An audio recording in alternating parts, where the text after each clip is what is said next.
What's up, guys? It's Nate, owner at Steel Strength Training, bringing you another episode today. So, a lot of people come to me and they say, Nate, what do you think about keto, intermittent fasting, HIIT workouts, Pilates, yoga? What do you think about, paleo, vegetarian, vegan? Okay, and so people come to me with these questions about very specific things.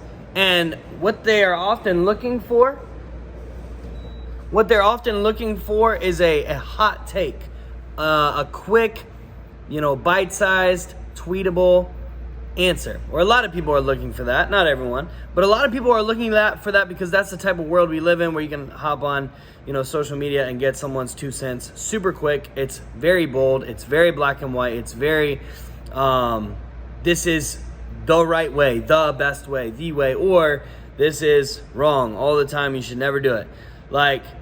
And something that I have realized in many areas of life and in health and fitness industry, specific to what I do, is that it's not always so black and white. It rarely is. So rarely does someone come to me and ask me about something and I say, everybody should be doing this. This is exactly what everybody should be doing. This is the right way.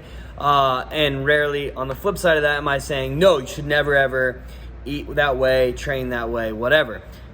The answer is often, or almost always, it depends. And so the reason that it depends is because people are usually asking about a very specific tactic, and most tactics, most plans, diets, training systems, whatever, have a time and place for certain people with certain goals at certain times in their life. So I don't think you should write off most tactics unless it's just like, should I smash my head into this wall over and over? Well, no, if it's completely out there, then I would say, no, you should never do that. But if it's a legitimate question about a legitimate tactic, a legitimate diet plan, training plan, etc., the answer is often it depends. And so I think it's important for you to understand something. It's important for you to understand the difference between principles and tactics. So here's the deal. Principles are kind of like laws that you have to follow. Principles are the umbrella under which all the tactics that will work for you will fit in. Tactics fit under the umbrella, or they should. So, and here's what I mean. Okay, so in my next episode, I'll actually get into the nitty gritty, the nuts and bolts when it comes to diet. And then maybe I'll do one about training.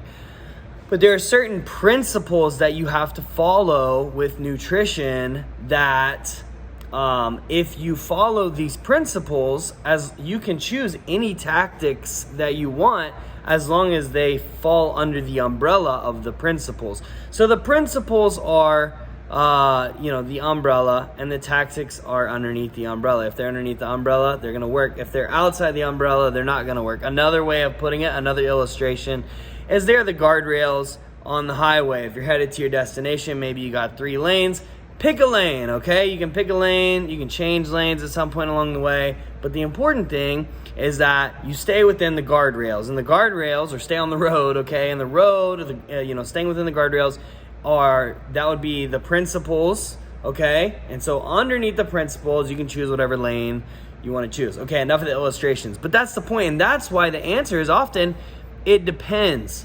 The left lane might make more sense for some people, the middle lane might make more sense for some people, and the right lane might make more sense for some people.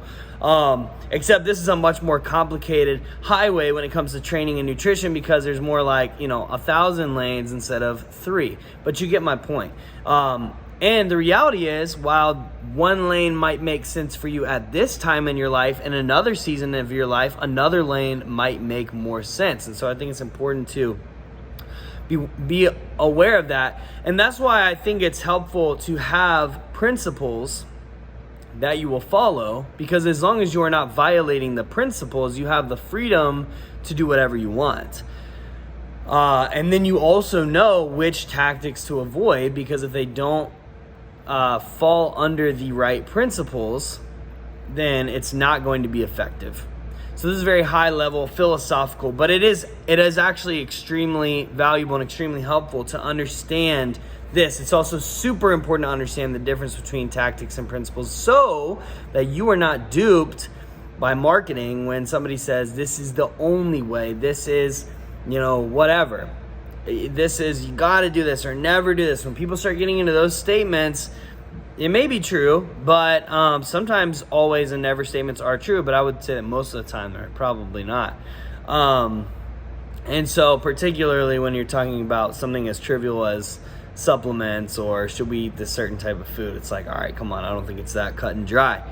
So, but it's important for you to understand that, because if you understand what principles work, then that tactic might work for you, but you're not going to be duped into thinking, oh man, if I don't have this supplement, or if I don't stop eating this food, or if I don't start eating this food, or start eating this many meals a day, I'm not going to see results. You understand the principles, you understand what drives progress, and so you're not going to fall prey to marketing gimmicks.